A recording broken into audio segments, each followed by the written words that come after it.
Masayang bati mga Ophirians, naririto naman tayo para sa isa na namang makatotohanang paglilinaw tungkol sa mga katuroang nagbabanggaan. Bago tayo magpatuloy, magbigay lang kami ng konting announcement. Para sa mga nakapila pa sa Joshua Group, pakihintay lamang po ng kunti pang panahon at medyo marami pa ang nakapila, ngunit kayo naman ay tiyak na aabutin. Sa mga pastors na nakipag-meeting na sa atin mula sa iba't ibang sekta, we really thank you for your cooperation and commitment sa ating advocacy. Keep up the good work. Revive natin ang ating biblical heritage as opposed to legions. Slowly but surely. Sa videong ito, lilinawin ng Ophirian Heritage Conservatory kung ano nga ba ang totoo. Ang Mesaya ba ay tao lamang at hindi dapat sambahin? Yan ang ating topic. Para masagot yan ng tama, gagamit tayo ng mga guide questions. Number 1, ano ang Mesaya bago pa siya nagkatawang tao dito sa lupa? Number 2, nasaan ang Mesaya bago siya isinilang dito sa mundo?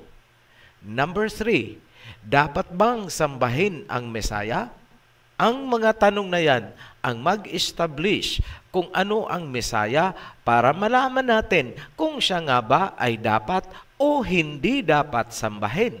Hindi tayo magpapaligoy-ligoy. Talakayin na natin ang guide question number 1.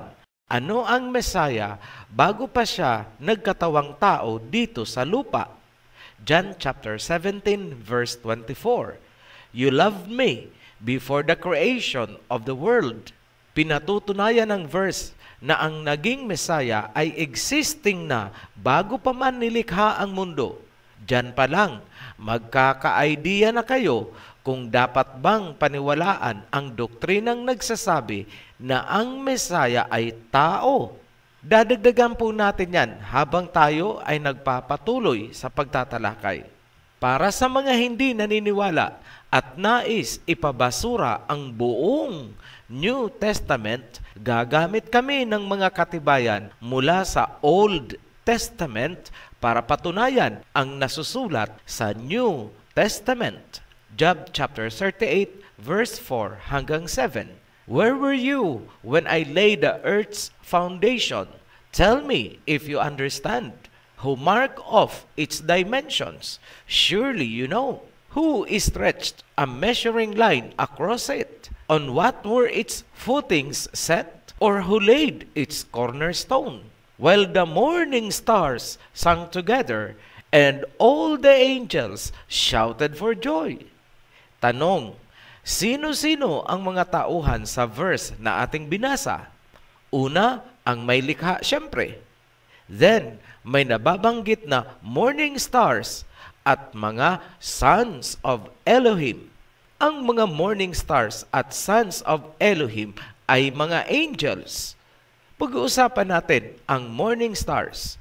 Sa Revelation, may namumukod tanging morning star. Revelation chapter 22 verse 16. I, Yahweh Shai, have sent my angel to give you this testimony for the assemblies. I am the root and the offspring of David and the bright morning star. Ayan, sinabi ng Messiah na siya ang bright and morning star, ang root and offspring ni David. Sa makatuwid, ang Messiah ay isang high-ranking angel bilang morning star na nagkatawang tao dumaan sa angkan ni David. Ang morning star angel na ito ay presente na bago pa man nilikha ang mundo at ang unang tao. Silipin natin ang kaganapan na may kaugnayan sa paglikha ng tao. Genesis chapter 1 verse 26. Then Alahayam said, "Let us make mankind in our image, in our likeness, so that they may rule over the fish in the sea and the birds in the sky, over the livestock and all the wild animals, and over all the creatures that move along the ground." Tagalog, likhain natin ang tao ayon sa ating wangis. Let us create mankind. Ang emphasis po natin dito ay nasa unang sentence. Sino sa palagay nyo ang kausap ng Ama noong sinabi niyang likhain natin ang tao? Tandaan, ayon sa Job chapter 38, ang mga personalidad na presente during creation ay walang iba kundi ang Ama, mga morning stars at iba pang angheles. Sa makatuwid, ang kausap ng Ama ay ang kanyang mga high-ranking angels, the morning stars. Isa doon ang naging Messiah natin. Sa muli, tao ba siya? Pakinggan nyo ang inyong konsensya at huwag ang doktrina dahil ang Ama ay walang kasamang tao noong nilikha niya ang sanlibutan. Nasagot na natin ang unang guide question kung ano ba ang Messiah bago siya nagkatawang tao. Siya po ay isang high-ranking angel, morning star.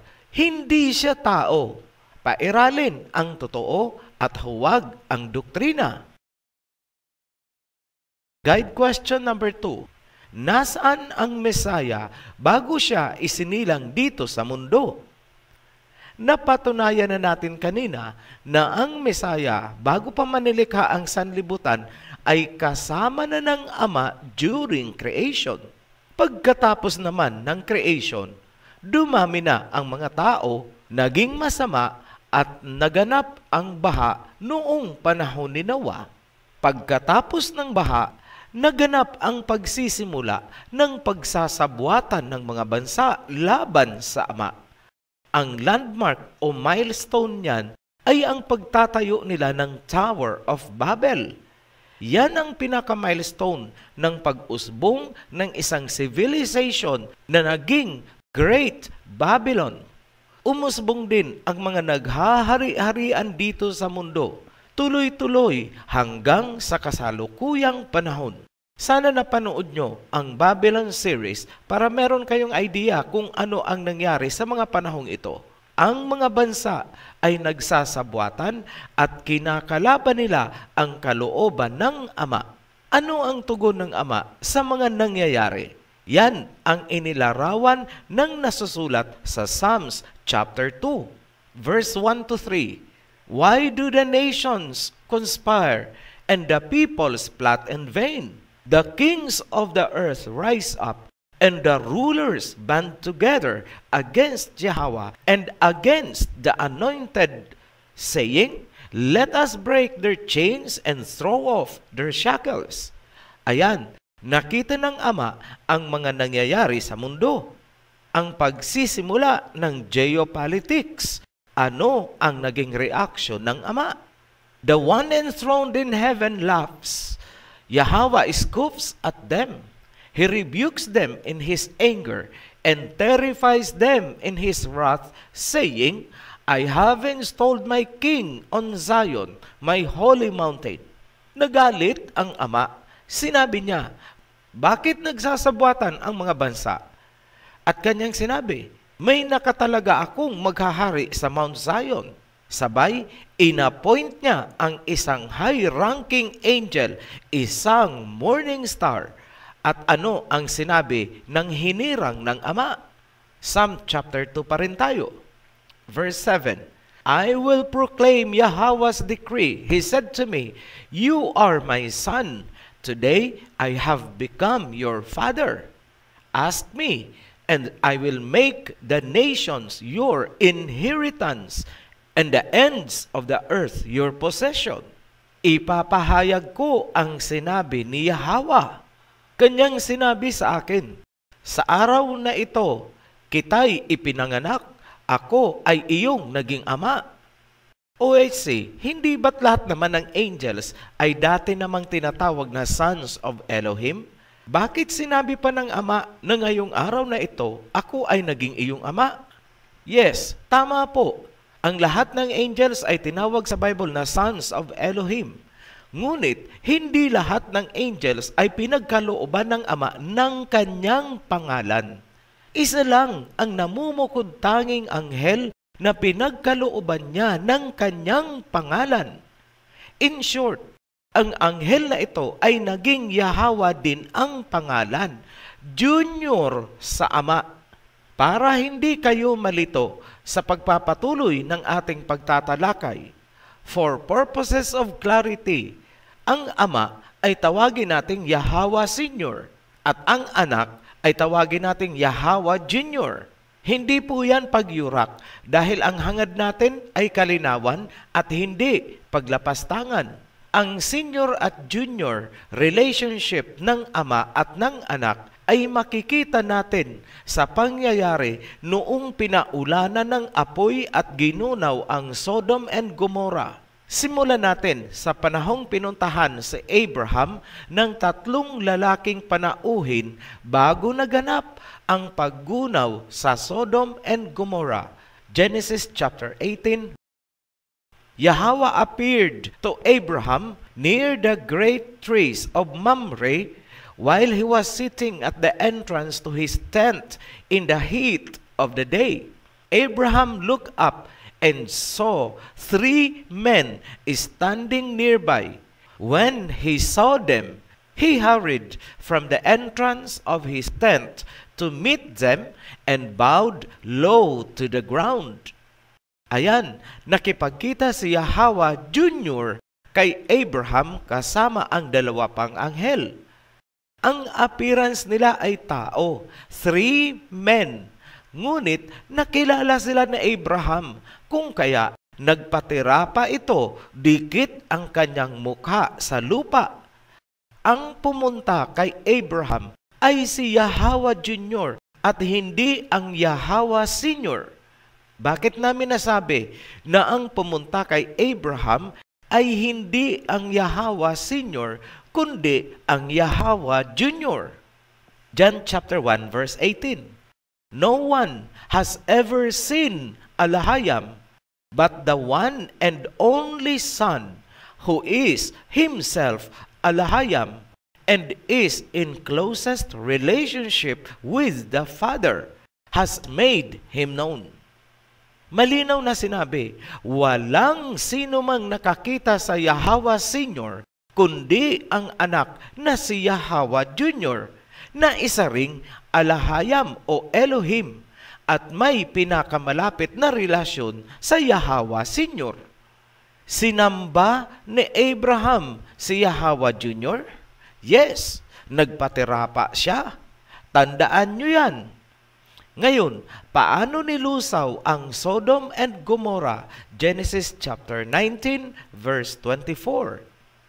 Then Yahweh rained down burning sulfur on Sodom and Gomorrah from Yahweh out of the heavens. At si Yahweh ay nagpaulan ng kumukulong asopre sa Sodom and Gomorrah mula kay Yahweh na nasa langit. Ayan, kitang-kita ang senior and junior relationship ng ama at ng anak. Nagtandem ang dalawa upang gunawin ang Sodom and Gomorrah.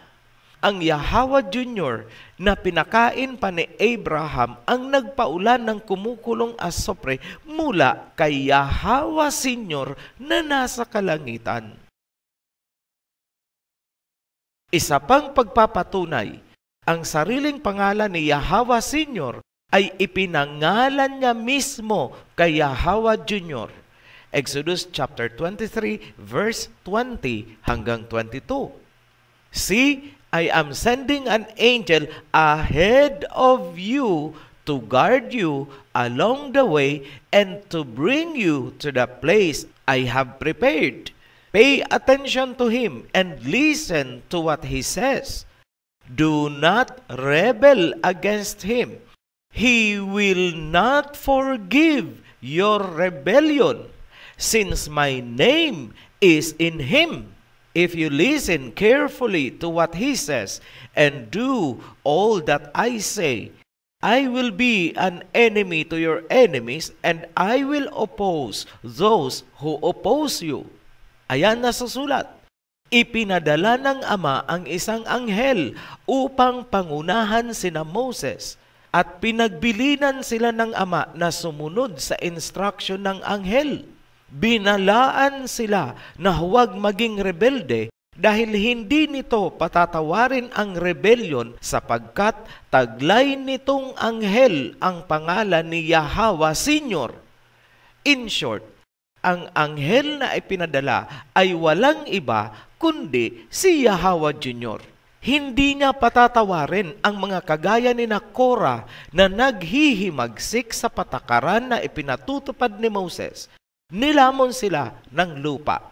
Huwag na huwag niyong kalilimutan na ang pinakalayunin ni Yahawa Junior mula pa sa panahong pinangunahan niya ang mga Israelites na lumabas mula sa Egypt hanggang sa kasalukuyan at sa mga darating pang panahon. Ang kanyang layunin ay tipunin ang kawan. Nagbuwis siya ng buhay. Matipon lamang ang kanyang minanang Israel. Rebellion is a big offense na hindi niya palalampasin.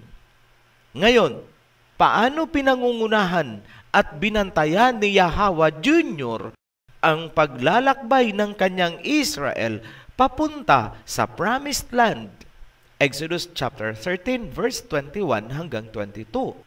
By day, Yahweh went ahead of them in a pillar of cloud to guide them on their way, and by night in a pillar of fire to give them light so that they could travel by day or night. Neither the pillar of cloud by day nor the pillar of fire by night left its place in front of the people. Ang itinalagang anghel na nagtataglay ng pangalan ng Ama, si Yahawa Junior ang nasa haliging ulap sa araw at haliging apoy sa gabi. At hindi sila nito iniwanan. Bago na mahinga si Moses, ang pamumuno sa Israel ay inihabilin ni Moses kay Joshua. Si Joshua ang nagpatuloy ng paglalakbay at ngayon, kailangan niyang pangunahan ang pagbawi sa Promised Land na kinubkob ng mga Canaanites at iba pang dayuhan. Kasama pa rin ba nila ang anghel, si Yahawa Junior? Yes. Ano nga ulit ang role ni Yahawa Junior? Ayon sa verse kanina, to guard the Israelites. Gwardya, protektor, tagapagtanggol laban sa mga kaaway habang sila ay naglalakbay papuntang Promised Land. At ngayon, nahaharap ang mga Israelites sa pakikidigma laban sa Jericho upang bawiin ang lupain. Nasa panganib ang buong Israel ni Jacob. Noong napipinto na ang sagupaan laban sa Jericho, may isang pangyayari na dapat nating titigan. Joshua chapter 5 verse 13 hanggang 15, the fall of Jericho. Now, when Joshua was near Jericho, he looked up and saw a man standing in front of him with a drawn sword in his hand. Joshua went up to him and asked, "Are you for us or for our enemies?" Verse 14, "Neither," he replied, "but as commander of the army of Yahweh, I have now come." Then Joshua fell face down to the ground in reverence and asked him, "What message does Yahweh my Elohim have for his servant?" Verse 15, the commander of Yahweh's army replied, "Take off your sandals, for the place where you are standing is holy." And Joshua did so. Sinasabing may isang lalaki na biglang sumulpot, may dala itong sword o espada. Nilapitan ito ni Joshua at tinanong, "Sa amin ka ba o sa kalaban?" Tinatanong ni Joshua kung siya ay kawal ng Israel o kawal ng kalaban. Sumagot ang lalaki, "Neither," wala. Hindi siya kawal ng Israel at hindi rin siya kawal ng kalaban, sapagkat siya ang commander ng hukbo ni Yahweh Senior, commander of the heavenly host. Sa pagkarinig dito, nagpatira pa si Joshua sa lupa. Sino ang lalaking ito sa akala nyo? Sino pa nga ba? Walang iba, kundi yung anghel na ibinigay ni Yahweh Senior kay Moses na nagtataglay ng kanyang pangalan. Ang lalaking ito sa harap ni Joshua ay walang iba kundi si Yahweh Junior. Tinanong ni Joshua kung ano ang mensahe ni Yahweh Senior. Ang tugon sa kanya ay ganito, "Hubarin mo ang iyong mga sandals, sapagkat ang iyong kinatatayuan ay sagradong lupa, holy ground." Sa sagot na ganito, makikita nyo ang kanyang kapangyarihan o authority bilang isang alahayam. Hindi ba't ganyan din ang sinabi kay Moses sa burning bush noong unang nagpakilala si Yahweh Senior? "Remove your sandals. Hubarin mo ang iyong sandals." Bakit ganun ang sinabi ni Yahweh Junior kay Joshua?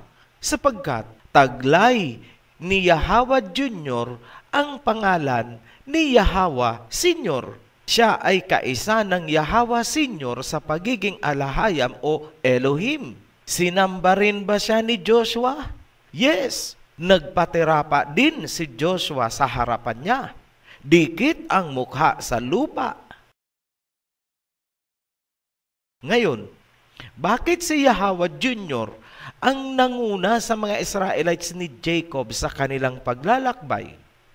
Hindi ba kayo nagtataka? Sapagkat ang Israel ni Jacob ay pamana sa kanya ni Yahweh Senior.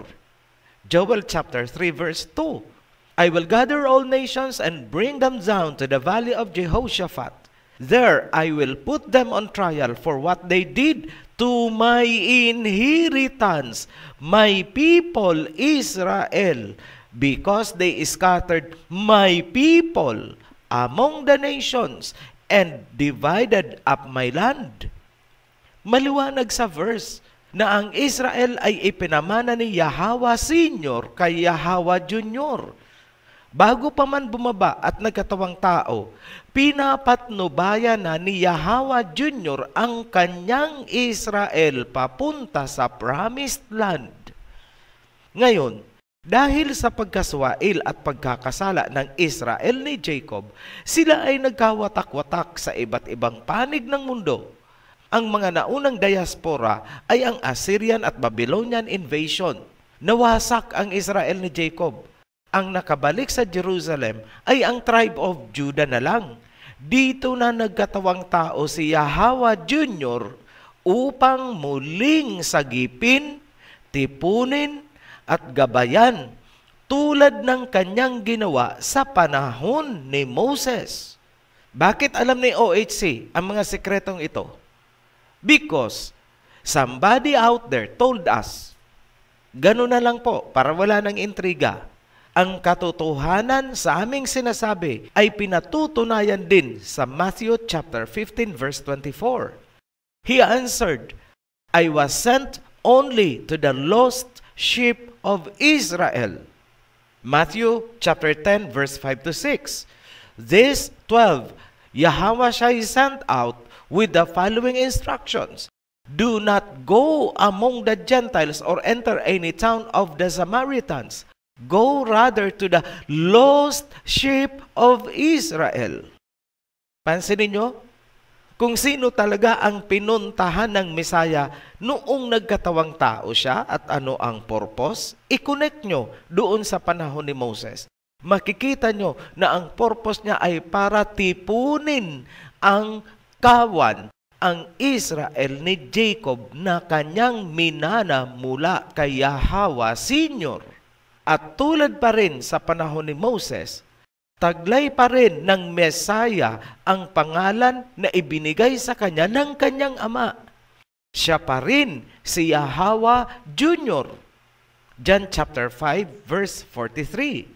I have come in my Father's name, and you do not accept me. But if someone else comes in his own name, you will accept him. Bakit tinawag natin siyang Yahawashai at hindi Yahweh lang? Sapagkat ang ibig sabihin ng suffix na shai ay He saves, He directs, He leads. Yahawashai technically means Yahweh saves, Yahweh leads. Kung paanong ipinakilala ni Yahweh Senior ang anak kay Moses bilang anghel na kanilang gabay o giya, muling ipinakilala din ng ama si Yahweh Junior sa mga tao noong ito ay nagkatawang tao. Tulad halimbawa, noong binautismuhan ni John ang Mesaya, nagsalita ang ama mula sa kalangitan. Matthew chapter 3 verse 17. And a voice from heaven said, This is my son, whom I love. With him I am well pleased. Ito ang sinabi. Ito ang sinisinta kong anak na aking kinalulugdan. Isa pang pagkakataon na muling ipinakilala ng ama ang Mesaya ay sa Transfiguration kasama si Moses at Elijah. Matthew chapter 17 verse 3 to 5. Just then there appeared before them Moses and Elijah talking with Yahawashai. Verse 5. While he was still speaking, a bright cloud covered them, and a voice from the cloud said, This is my son, whom I love. With him I am well pleased. Listen to him. Ito ang aking sinisintang anak na lubos kong kinalulugdan. Makinig kayo sa kanya. He leads. Yan ang buong kahulugan ng mensahe mula kay Yahweh Senior upang ipakilala si Yahweh Junior. Bago namin sagutin ang pinaka-finale question, tao ba ang Mesaya at hindi dapat sambahin? Bago natin sagutin yan, sariwain muna natin ang mahahalagang punto na ating pinagdaanan. Number 1, ang Mesaya ay existing na bago pa man nilikha ang mundo. John chapter 17 verse 24. Number 2, sa panimula ng paglilikha, naruroon na ang mga angels, mga sons of Elohim at mga high-ranking angels na tinaguriang morning stars. Job chapter 38 verse 4 hanggang 7. Number 3, isa sa morning stars ay ang Mesaya King Yahawashai. Revelation chapter 22 verse 16. Number 4, ang mga high-ranking angels or morning stars ang kausap ng Ama noong nilikha ang tao. Genesis chapter 1 verse 26. Number 5, isa sa morning stars ang itinaas ng Ama bilang kanyang anak. Ibinigay dito ng Ama ang kanyang pangalan kung kaya tinaglay nito ang pangalan ng Ama.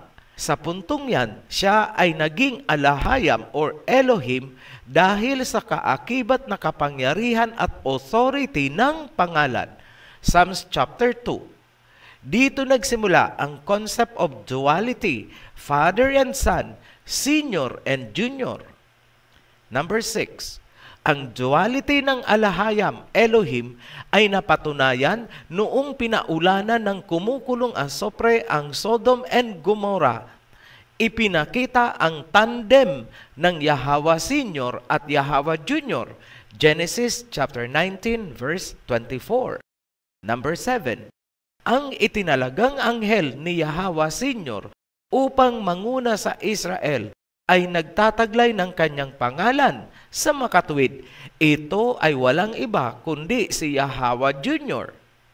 Siya ang nasa pillar of cloud sa araw at pillar of fire sa gabi.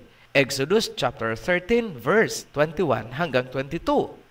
Number 8, noong nahaharap sa pakikidigma ang Israel laban sa Jericho, sumulpot si Yahweh Junior at nagpakilalang commander ng hukbo ni Yahweh Senior.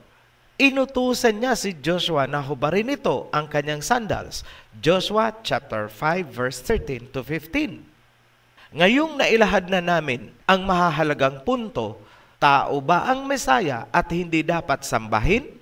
Sagot, ang Mesaya ay hindi tao. Ito ang mga basehan. Number 1, existing na siya bago pa man nalikha ang mundo at ang tao. John chapter 17 verse 24. Wala pong tao na mas nauna pa sa mundo. Sa makatuwid, ang Mesaya ay hindi tao na katulad natin. Pangalawang patunay na ang Mesaya ay hindi tao. This is number 2. Ang Mesaya sa pasimula ay isang anghel sapagkat siya ang morning star. Revelation chapter 22 verse 16. Ang mga morning stars ay presente noong nililikha ang mundo.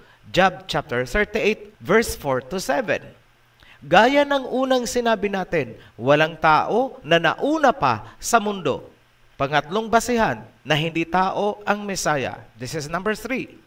Ang itinalaga ng Ama na hari ng Mount Zion at tagapagmana ng mundo ay ang kanyang anak, the morning star, isang anghel na pinagkalooban niya ng kanyang pangalan at pagiging alahayam or Elohim, Psalms chapter 2. Pang-apat na rason, ang Mesaya ay anak ng alahayam, Elohim, bago pa man ito nagkatawang tao bilang Mesaya. Siya ang nagpaulan ng kumukulong asopre sa Sodom and Gomorrah at siya rin ang nasa pillar of fire, pillar of cloud sa panahon ni Moses. Panglimang rason na ang Mesaya ay hindi tao. This is number 5. Siya ang commander ng heavenly armies mula sa panahon ni Joshua hanggang sa kanyang muling pagbabalik kasama ang 100 million angels. Revelation chapter 5 verse 11. Walang tao na pwedeng maging commander-in-chief ng heavenly armies. Conclusion, ang Mesaya ay isang dating anghel na binahagian ng Ama ng pagiging Elohim sa pamamagitan ng pagbibigay dito ng kanyang pangalan, kung kaya tinawag niya itong anak. May isang pangalan, isang authority. Sila ay naging isa sa pagiging Elohim, kaya sinabi ng anak na siya at ang Ama ay isa. Ganun pa man, sinabi rin ng anak na ang kanyang ama ay mas nakakahigit kaysa kanya. My Father is greater than I. Sa makatuwid, hindi ibig sabihin na porket siya ay nagkatawang tao para tipunin ang Israel ay tao talaga siyang kagaya natin. Para sa mga nagtuturo na ang Mesaya ay tao lamang na kagaya natin, laliman nyo kaya muna ang inyong pag-aaral. Bumalik kayo sa Old Testament para makita nyo ang kanyang tunay na pinagmulan. Hindi yung paikot-ikot lang kayo sa New Testament kung saan ang inilalarawan lamang ay ang kanyang pagkakatawang tao. Yan ang kulang ng inyong pag-aaral. Isa pang konsiderasyon, kung si Maria ay hindi nyo tinatanggap bilang mediator dahil sabi nyo siya ay tao, which is, totoo naman, bakit ang Mesaya ay itinuturing nyong mediator kung baga ito ay tao din? At kung ang Mesaya na muling babalik ay tao lamang, paano kayo ililigtas ng isang tao. Yan, magmuni-muni kayo. Ngayon, dapat bang sambahin si Yahweh Jr., ang anak na naging Mesaya at upcoming King of Kings? Isang malutong na oo ang sagot namin. Yes, dapat siyang sambahin bilang Elohim na kaisa ng Ama. Ano ang mga rason? Number 1, siya ay Commander-in-Chief ng Heavenly Army ni Yahweh Senior. Number 2, ibinigay ng Ama ang kanyang banal na pangalan sa anak. Number 3, sinamba ni Abraham si Yahweh Jr. na naging Mesaya bandang huli. Number 4, sinamba din siya ni Joshua na nagtanggal pa nga ng kanyang sandals. Number 5, noong siya ay nagkatawang tao, sanggol pa lang, sinamba din siya ng 3 pantas na nagmumula dito sa atin sa silangan. Matthew chapter 2, verse 1, verse 2, and 11. Sa verse 1, after Yahushua was born in Bethlehem in Judea, during the time of King Herod, Magi from the east came to Jerusalem and asked, "Where is the one who has been born King of the Jews? We saw his star when it rose and have come to worship him."